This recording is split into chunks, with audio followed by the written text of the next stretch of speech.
The shift didn't care about your sore feet.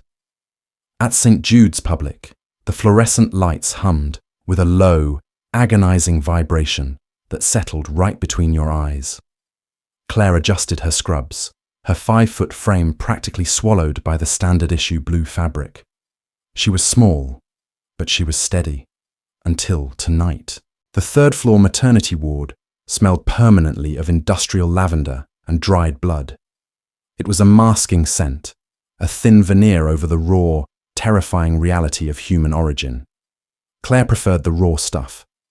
She liked the quiet hum of the monitors, the heavy, rhythmic thumping of fetal heartbeats that sounded like horses galloping through mud. It was predictable. If a monitor spiked, you gave magnesium. If a mother tore, you stitched. You didn't look at the clock, and you didn't look at the faces of the administration. "Claire, room 4 needs a fresh line," someone shouted from the nurses' station. It was Sarah, her voice thin with the exhaustion that eventually claimed everyone who stayed here longer than 6 months. Claire didn't answer with words. She just raised her hand, a single finger extended to acknowledge the command, and kept her focus on the tiny vial of oxytocin she was drawing up. Her hands were small. People often joked she had the hands of a child, but they were precise. She could find a rolling vein on a dehydrated mother in pitch darkness. She didn't fumble. The double doors at the end of the hall didn't just open. They bounced off the rubber bumpers on the wall. The sound cracked through the unit like a pistol shot. Dr. Robert George walked in first. He was the kind of surgeon who wore his clogs high and his ego higher. He didn't look at the nurses. He looked through them, his eyes always scanning for the nearest chart or the highest-ranking administrator. Behind him came the family. They were the sort of people who didn't understand the concept of a waiting room. The father, a tall, thick-necked man named Thomas, had his hands stuffed into the pockets of a tailored cashmere coat that cost more than Claire's monthly rent. His wife, a pale, silent woman named Caroline, was clutching her abdomen, her face grey with the distinct hollow look of early labour. "We need the VIP suite," Thomas said. His voice wasn't loud, but it had the heavy, flat weight of money that expected immediate compliance. "Now." Sarah blinked, her hand hovering over the keyboard. "Sir, we don't have a VIP suite. This is a county hospital.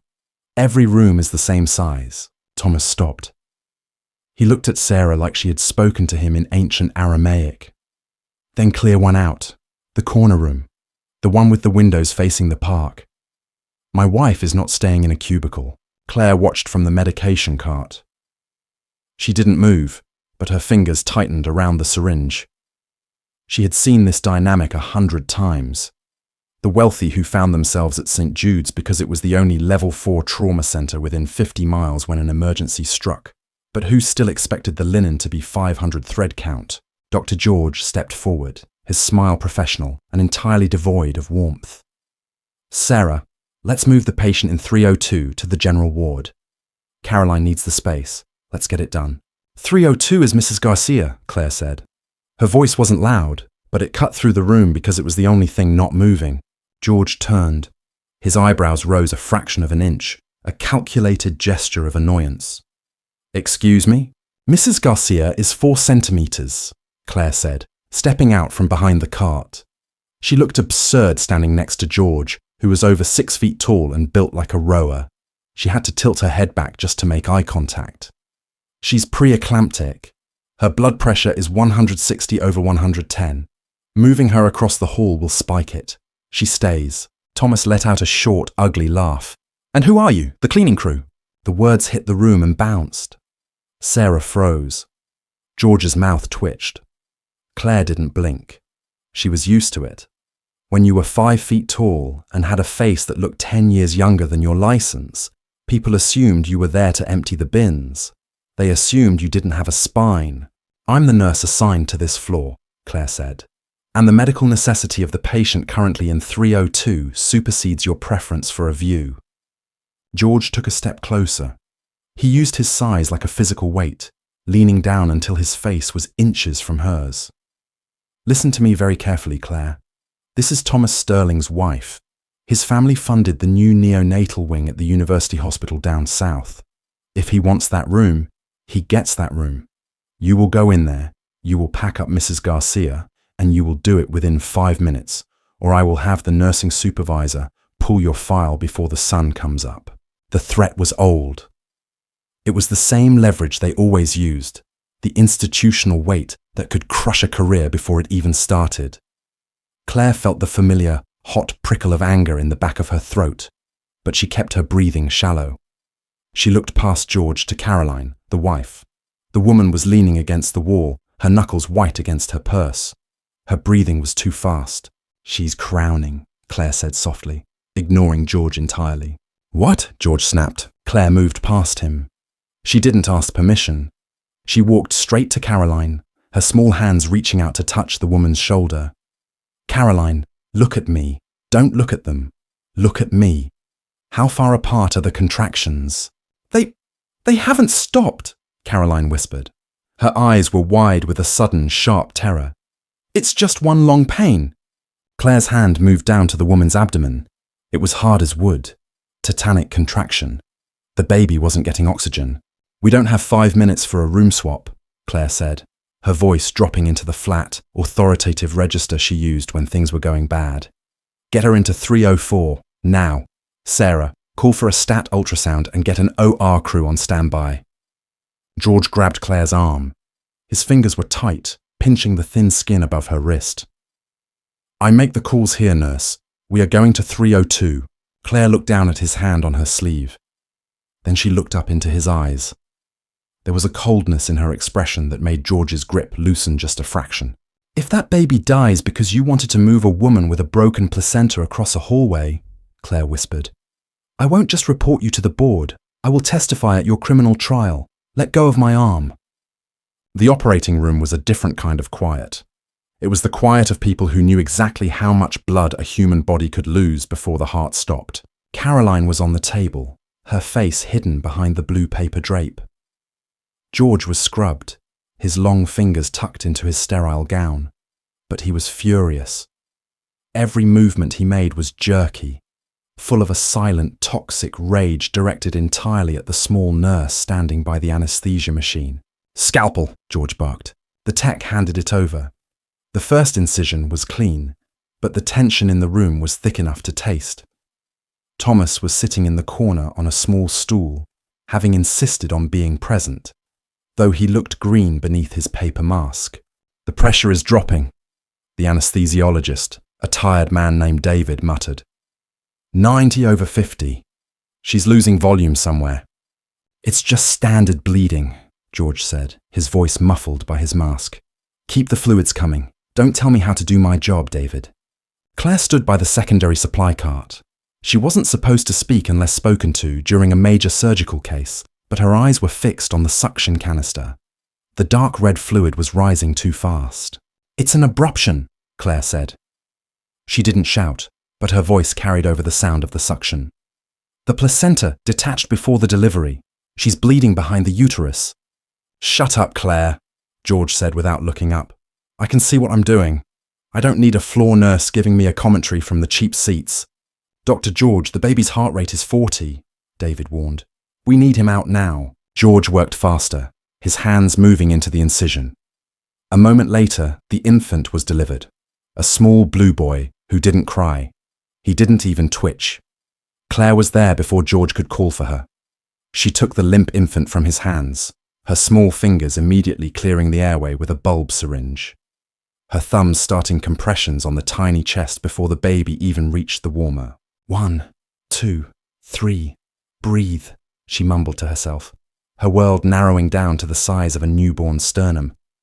1, 2, 3, breathe. Behind her, the monitors began to scream. "She's in DIC, David shouted, his voice losing its calm. "The blood isn't clotting. George, she's oozing from every capillary line. We need factor 7 and 6 units of O negative right now." "Get it then!" George yelled, his hands covered in dark blood as he tried to pack the uterus. "Where is the blood bank?" "The blood bank is low on O-neg because of that pile-up on the interstate 3 hours ago," Sarah said, sticking her head through the OR door. Her face was white. "We have 2 units left in the building. That's it." Thomas stood up from his stool, his coat forgotten. "What do you mean 2 units? Call another hospital. Get it delivered." "The storm just closed the mountain pass, Mr. Sterling," David said, his hands flying across the anesthesia console. "No ambulance can get through from the city, and the local chopper is grounded due to the fog. We have maybe 20 minutes before your wife's brain starves from lack of pressure." George stopped. His hands stayed inside the incision, but he looked up, his eyes wide above his mask.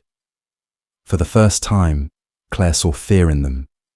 The arrogant, untouchable surgeon was gone.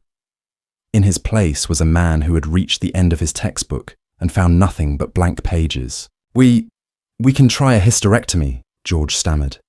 "If we take the whole organ out, we might stop the primary source." "She'll bleed out on the table before you finish the first tie-off," Claire said. She had stopped her compressions. Beneath her hands, the baby had given a sharp, ragged gasp and pinked up, his tiny fists curling. She handed the infant to the waiting respiratory tech without looking. She walked over to the surgical field, her small stature making her look like a child interjecting into a meeting of elders. "Move," Claire said to George. "What?" "Move your hands. You're tearing the lower segment with those clamps." "Claire, you are a nurse," George hissed, though his voice lacked its previous venom. It sounded like a plea. "You cannot perform surgery." "I'm not performing surgery," Claire said. She reached into her pocket and pulled out a small laminated card. Not her hospital badge, but something else.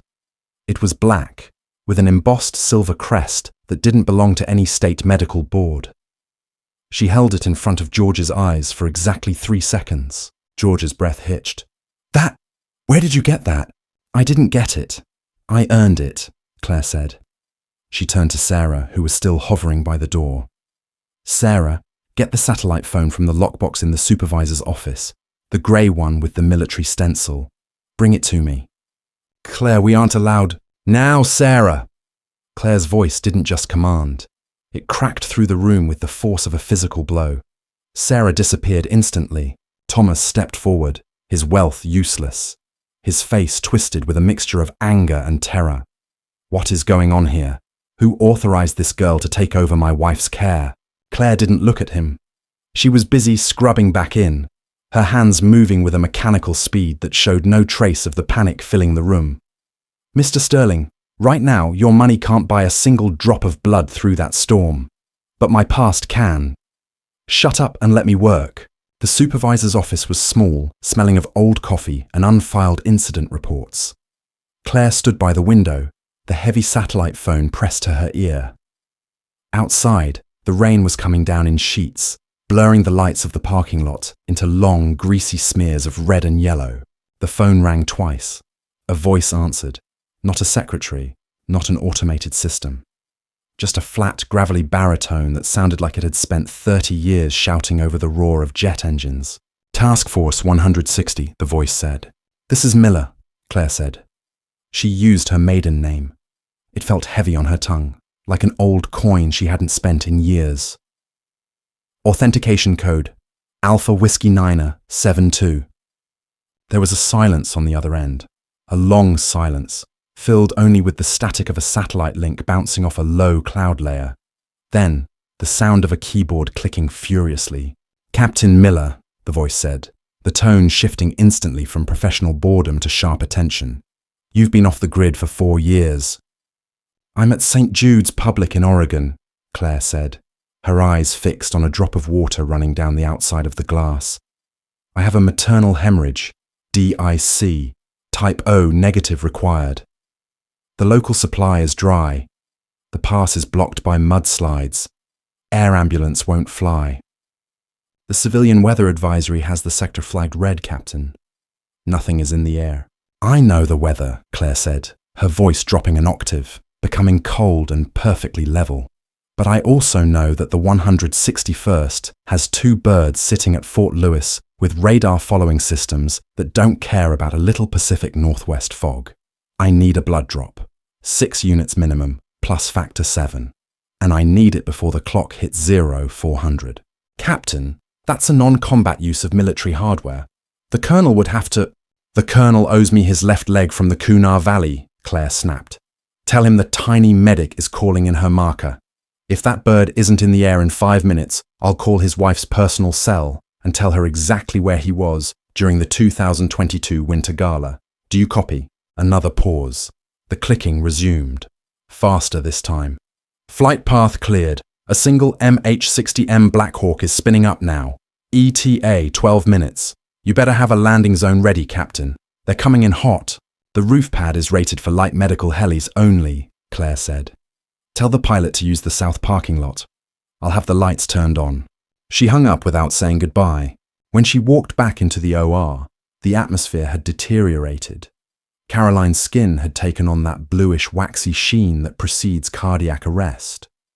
George was standing by the table, his hands shaking slightly as he held a lap sponge against the wound. He looked like an actor who had forgotten his lines in front of a full theatre. "Well," Thomas demanded, cornering Claire as she entered. "What did you do? Who did you call? If you're wasting time with some government bureaucracy—" "Your wife has 11 minutes, Claire said, walking past him to check the monitor. "David, give her another round of ephedrine. Keep her heart beating until I tell you to stop." "Claire," George said, his voice cracking, "the bleeding isn't stopping. I think we need to close and call it." "Close?" Claire turned on him, her eyes small and dark. "You close now. She dies before the elevator hits the basement. You stay in that wound, George. You hold that packing with every ounce of pressure you have in your white-collar hands." "You can't talk to me like that," George whispered, though he didn't move his hands. He looked broken. "I can talk to you however I want," Claire said, her small fingers reaching out to adjust the surgical light until it shone directly into his eyes. "Because right now, I am the only thing standing between you and a body bag in your OR. Do you understand me?"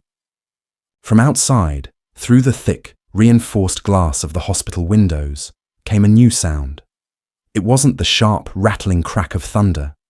It was a low, heavy thrumming that vibrated through the floorboards. It was a sound that didn't belong to the civilian world, a deep, rhythmic thump, thump, thump that shook the surgical instruments on their metal trays. Thomas looked toward the window. "What is that?" Claire didn't look. She already knew the frequency. "That's my ride," she said. The building shuddered. It wasn't a subtle vibration. The heavy, reinforced concrete of St. Jude's Public groaned as the twin T-700 engines of the MH-60M Black Hawk beat the atmosphere into submission. The sound bypassed the ears entirely. It vibrated in the sternum, rattling the teeth in David's skull and vibrating the blood pooled on the linoleum floor. Claire ripped her sterile gown down the front, tearing the paper fibre.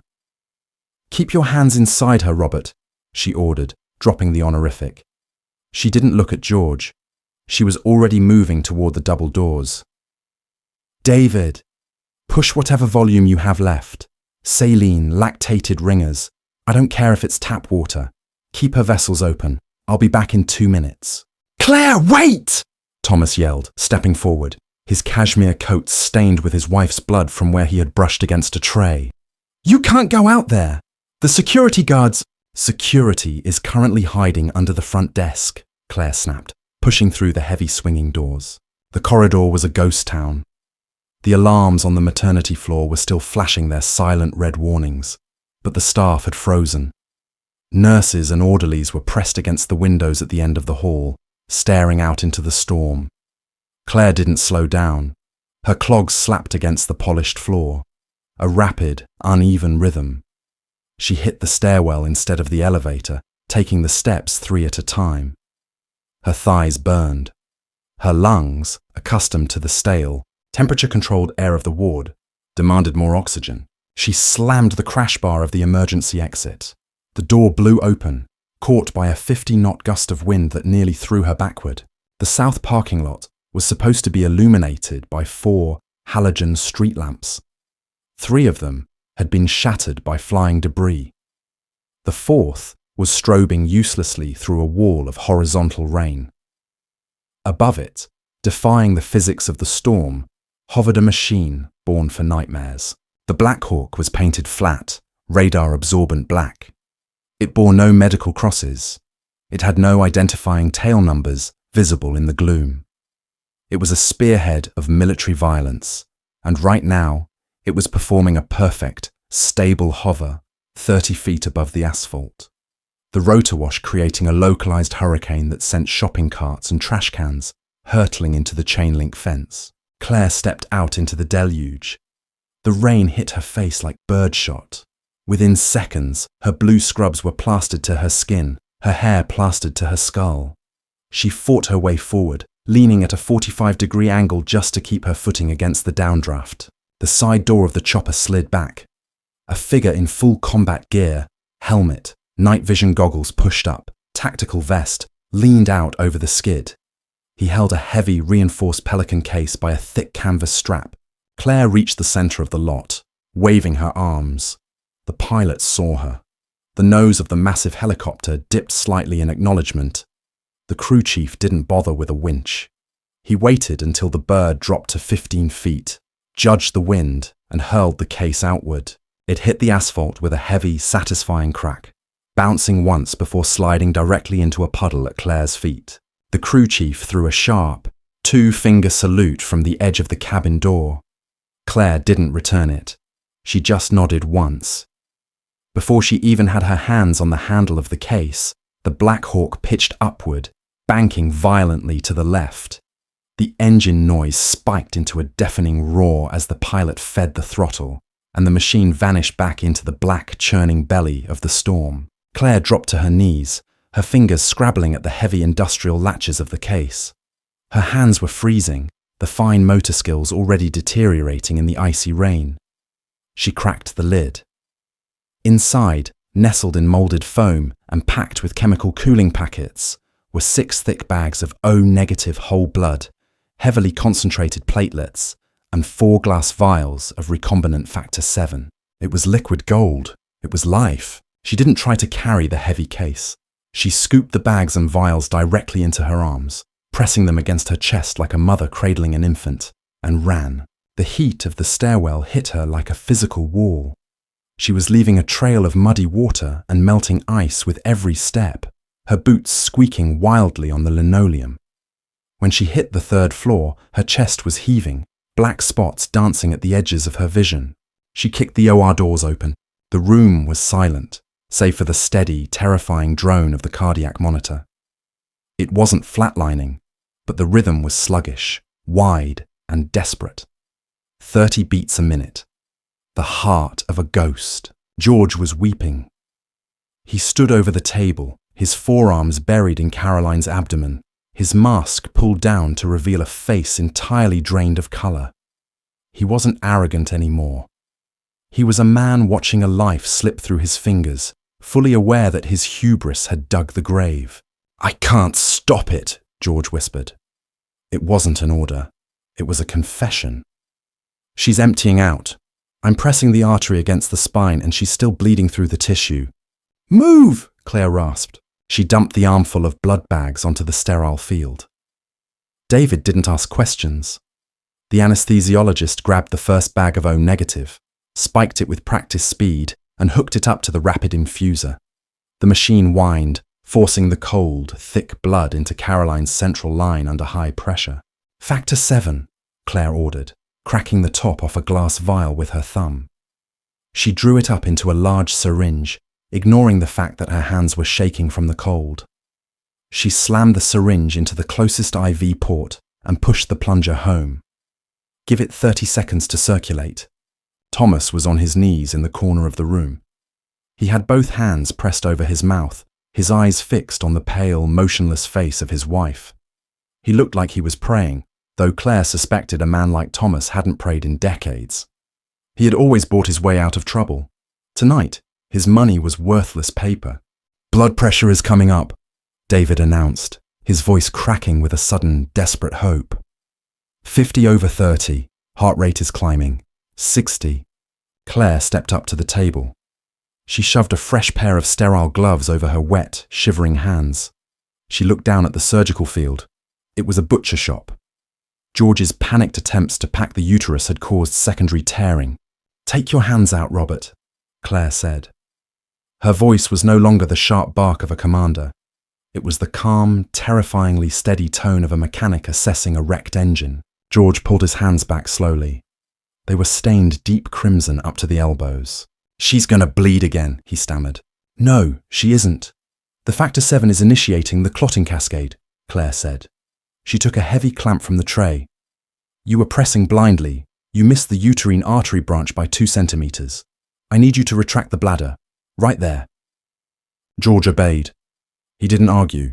He took the metal retractor and pulled the tissue back, his hands trembling. Claire leaned in. The bleeding had already slowed from a torrential flood to a steady, sluggish seep as the military-grade clotting factors did their violent work inside Caroline's veins. Claire found the source of the arterial spurt. It was a torn vessel, buried deep in the pelvic wall. "Suture," Claire said, holding out her hand. The scrub tech slapped the needle driver into her palm. Claire didn't hesitate. Her small hands moved with a fluidity that made George hold his breath. She didn't sew like a civilian surgeon, obsessed with neatness and perfect margins. She sewed like a battlefield medic under incoming fire. It was rough, heavy-duty figure-8 stitching designed to grab tissue, crush it together, and stop death in its tracks. 3 stitches, tie, cut. She wiped the cavity with a fresh lap sponge. No new blood pooled in the basin. The slow seep from the capillary beds was already beginning to congeal, the dark red turning to a healthy, sticky maroon. "Pressure is 90/60, David called out. The relief in his voice was thick enough to cut. "Heart rate is 95. Oxygen saturation is climbing. She's stabilizing." Claire dropped the needle driver onto the metal tray. The clatter was deafening in the suddenly quiet room. She took a step back, the adrenaline finally beginning to recede, leaving behind a cold, hollow ache in her bones. She was shivering violently now, her wet scrubs freezing against her skin in the heavily air-conditioned OR. "Wash her out, close the uterus, leave a drain, close the fascia in layers," Claire said. She looked at George. He was staring at the dry surgical field like it was a mirage. "Can you handle the closure, doctor?" George looked up at her. His eyes were bloodshot. The sheer scale of his failure and his subsequent salvation by a nurse he had threatened to fire an hour ago crashed over him. He swallowed hard. "Yes," George whispered. "I can close." "Make sure you count the sponges," Claire said. It was a basic first-day nursing instruction. Coming from her, in this room, it was the ultimate dismissal of his authority. She turned and walked away from the table. The break room smelled of stale bleach and burnt coffee. It was 4:15 a.m.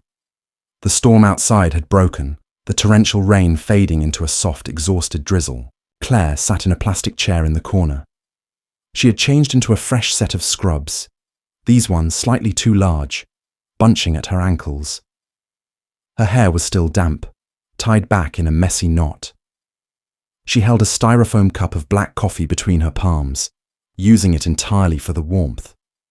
She hadn't taken a sip. The door swung open slowly. Thomas walked in. He looked 10 years older than he had when he first demanded the VIP suite. The tailored cashmere coat was gone, replaced by a cheap paper hospital blanket draped over his shoulders. His designer shirt was stained, his hair wild. He looked ordinary. He looked human. He stopped just inside the doorway, staring at Claire.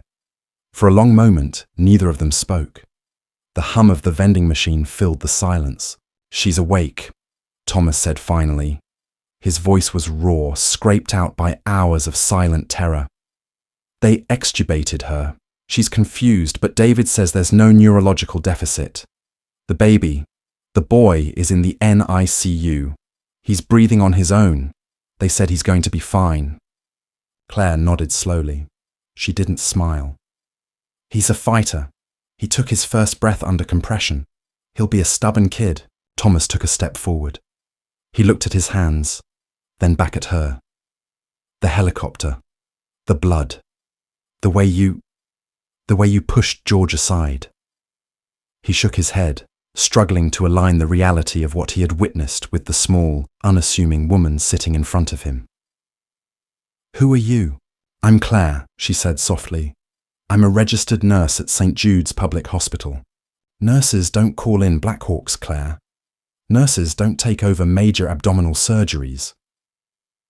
Thomas stepped closer, his posture no longer demanding, but pleading. I have connections. I know people in the Defense Department, in private security. I could find out. You could, Claire said, looking up at him. Her eyes were flat and unreadable. But you won't. Because if you make those calls, the people who answer will ask why you're looking. And they don't like people looking. Let it go, Thomas. Thomas swallowed visibly. He reached into his pocket and pulled out a heavy leather checkbook. He didn't open it, he just held it in his hand, a physical manifestation of the only power he understood. I want to do something, he said, his voice thick with emotion. I can write a check right now, for you, a house, a car, whatever you want. I can make sure you never have to work a night shift in a place like this ever again. Claire looked at the checkbook. She didn't feel anger anymore. She just felt tired. She had seen men like Thomas in war zones, warlords, politicians, contractors, men who believed that every debt could be settled with a ledger. They never understood that some ledgers were written in a currency they couldn't access. Put your money away, Thomas, Claire said. I don't want it. But you saved my wife. You saved my son. I owe you everything.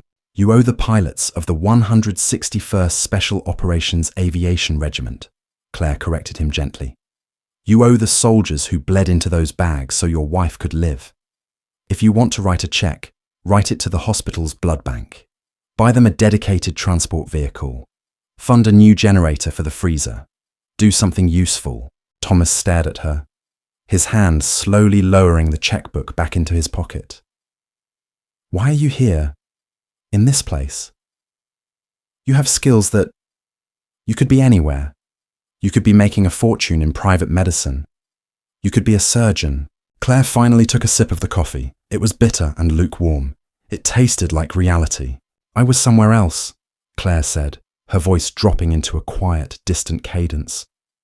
I spent 6 years jumping out of helicopters into places where the sand was permanently stained brown.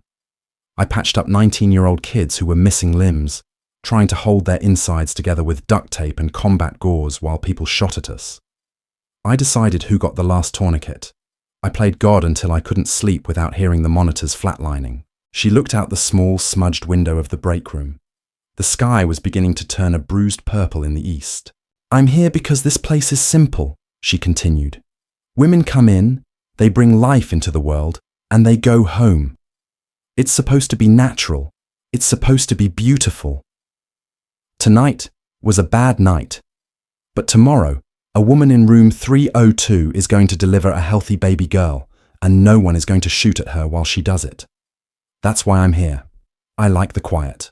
Thomas didn't have an answer for that. He simply nodded, the profound weight of her words sinking in. He took a step backward, then paused. Thank you, he whispered. It was the first time in his life he had said the words without expecting something in return. Thank you, Claire. Go sit with your wife, Thomas. She's going to be scared when the anesthesia fully wears off. She needs you.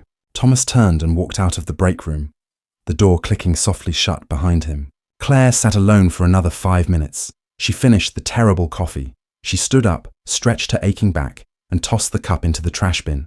The shift wasn't over. It was never really over.